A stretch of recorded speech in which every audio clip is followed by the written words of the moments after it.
My mother-in-law, you know what I'm saying? Because I love her to death, and she was one of my closest friends. She still is.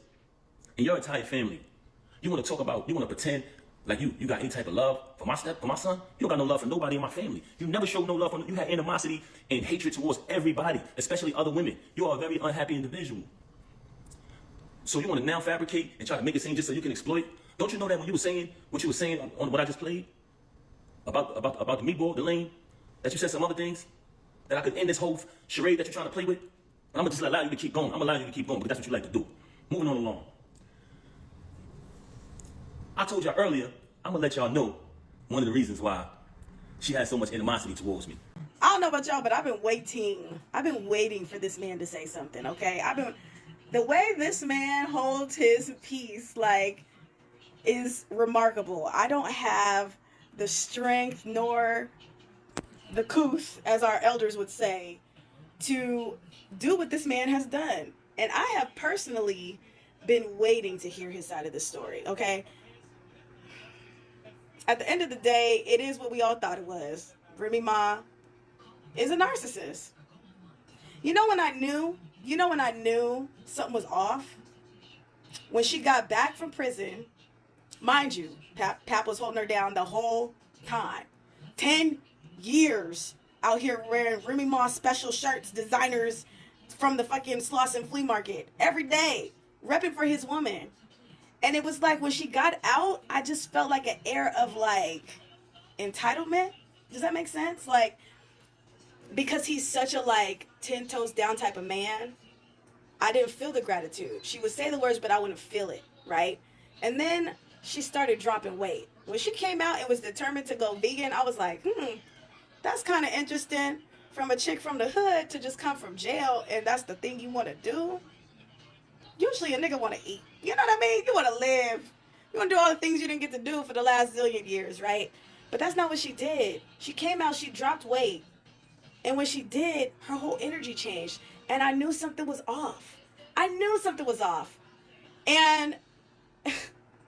lo and behold, this whole time, Remy Ma has had hoes in different area codes, in different cell blocks, in different battle league competitions. This man, Pap, has held his peace and been quiet about the countless infidelities.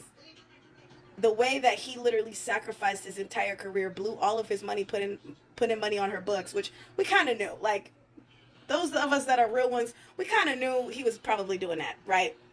But, like, him finally sharing all of it is kind of mind-blowing and heartbreaking. And this man has an integrity that I just have never seen. And it is my hope, because I used to be an overgiver, and Pap is an overgiver. Pap is genuinely somebody that I used to be. You think that, and I just did a post about this, how men will settle as well and not know it. And I just had a conversation with this dude on the phone about this. Men will settle as well and sacrifice their happiness and endure women like Remy Ma for the sake of being a man who's a family man, for the sake of being with somebody who stood there and kept the family together, for the sake of being a real one. He even had, it was sad to hear him say, because he was like, men don't complain, but it was like, most of these sassy ass men these days, all they do is complain. But when it comes to like real ones like Pap, his ideology is men don't complain. So in his mind, he thought that accepting infidelity, accepting bending to every whim, taking her kids in, not getting no love for that, her not appreciating his family or showing his family love, or her family love for that matter, writing for her, and then when the shit was said and done, her being like, you didn't do nothing for me, he thought that was what he was supposed to do to be considered a good man. And it's so eerily similar to what good women do to these trash ass dudes. It is my hope that men like Pap and women like myself and women like the women that I know in my life can find each other.